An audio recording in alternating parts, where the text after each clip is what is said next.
দক্ষিণেশ্বরে মাস ৩ থাকবার পরেই ষোড়শী পূজা করলেন। রাতে প্রায় ৯টায় আমাকে তার ঘরে আনালেন। পূজার সব জোগাড় ভাগ্নে সব জোগাড় করে দিয়েছে। আমাকে বসতে বললেন।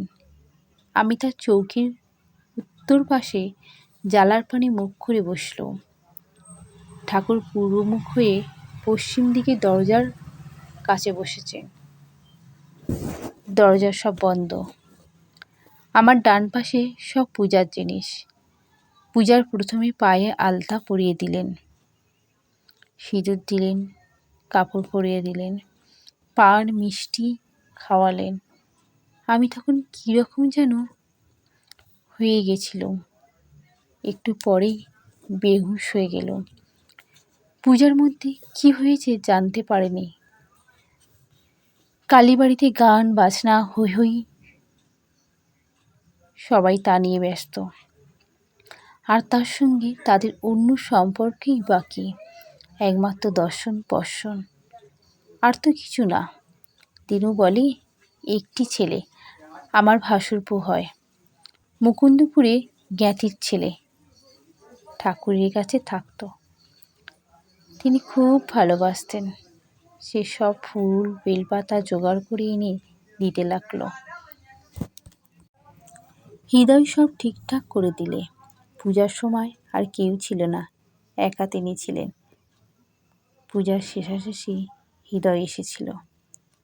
আমি তখন সব দেখছি বটে, কিন্তু কিচ্ছু বলতে কইতে ইচ্ছা ছিল না।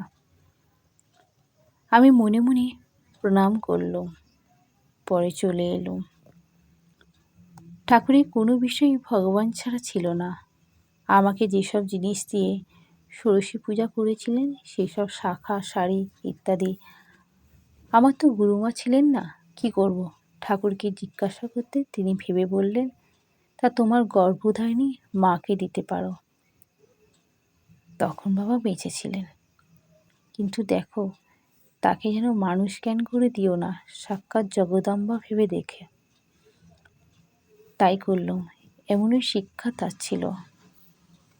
রামবাবু বইয়ে লিখেছেন, জয়রামবাটিতে ষোড়শী পূজা হয়েছে। আমাদের দেশে এমনিতেই রক্ষা নেই। এটি কাকে মেয়ে দিলে উন্মাদ পাগল বলতো। তা আবার মেয়ে মানুষকে পূজা করা? তাহলে তো হয়েছে। এরপর দক্ষিণেশ্বরে প্রায় ১ বছর ছিল। ঠাকুর সে যে কি অপূর্ব দিব্যভাব থাকতেন, তা বলে বোঝাবার নয়। কখনো ভাবের ঘরে কত কি কথা, কখনো হাসি, কখনো কান্না, কখনো একেবারে সমাধিতে স্থির হয়ে যাওয়া, এই রকম সমস্ত রাত। সে কি এক আবির্ভাব, আবেশ! দেখে ভয়ে আমার সর্বশরীর কাঁপত। আর ভাবতুম কখন রাতটা পোহাবে। ভাব সমাধির কথা তখন তো কিছু বুঝি না। একদিন তার আর সমাধি ভাঙে না। দেখি ভয়ে কেঁদে কেটে কালীর মাকে দিয়ে হৃদয়কে ডেকে পাঠালো। সে এসে কানে নাম শোনাতে শোনাতে তবে কতক্ষণ পরে তার চৈতন্য হয়। পরদিন ওই রূপে ভয়ে কষ্ট পায় দেখে তিনি নিজে শিখিয়ে দিলেন, এই রকম ভাব দেখলে ওই নাম শোনাবে, এই রকম ভাব দেখলে এই বীজ নাম শোনাবে। তখন আর তত ভয় হতো না। ওইসব শোনালেই তার আবার হুঁশ হতো। তারপর অনেকদিন এই রকম গেল। কখনো তার কি ভাব সমাধি হয় বলে সারা রাত্রি জেগে থাকে ও ঘুমোতে পারে না, এ কথা একদিন জানতে পেরে নহবতে আলাদা শুতে বললেন। ঠাকুর ভগবানের বিষয় ছাড়া কোনো কথাই বলতেন না। আমাকে বলতেন, দেখছো তো মানুষের দেহ কি, এই আছে এই নাই, আবার সংসারে সে কত দুঃখ কত জ্বালা পায়, এ দেহের আবার পয়দা করা কেন?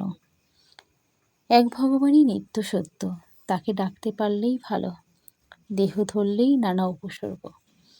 ঠাকুর বলতেন, চাঁদ মামা যেমন সব শিশুরই মামা, তেমনি ঈশ্বর সকলেরই আপনা, তাকে ডাকবার অধিকার সকলেই আছে, এবং যে ডাকবে সেই তাকে পাবে। তুমি ডাকো তো, তুমিও দেখা পাবে। দক্ষিণেশ্বরের নহবত দেখেছ? সেইখানে থাকতাম।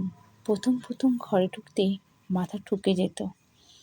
একদিন কেটেই গেল, শেষে অভ্যাস হয়ে গিয়েছিল। দরজার সামনে গেলেই মাথা নুয়ে আসতো। কলকাতা হতে সব মোটাসোটা মেয়ে লোকেরা দেখতে যেত, আর দরজার দুদিক হাত দিয়ে দাঁড়িয়ে বলতো, আহা, কি ঘরেই আমাদের সীতালক্ষ্মী আছেন গো, যেন বনবাস গো। ঠাকুরের জননী তখন নহবতের উপরে থাকতেন, মা থাকতেন নিচে। কোনো প্রয়োজনে বৃদ্ধা তাকে ডাকলে মা সবেগে দৌড়ে যেতেন। এই সময় নহবতের নিচু দরজায় মাথা ঠুকে যাওয়ার সম্ভাবনার কথা কেউ মনে করিয়ে দিলে মা বলতেন, হলেই বা, তিনি আমার গুরুজন। আর মা, আহা, তিনি বুড়ো হয়েছেন, আমি যদি তাড়াতাড়ি না যাই তার অসুবিধা হতে পারে, সেই জন্য দৌড়ে যাই। শেষটায় অসুখ হতে দেশে যায়। শম্ভুবাবু ডাক্তার প্রসাদবাবুকে দিয়ে চিকিৎসা করিয়েছিলেন দক্ষিণেশ্বরে।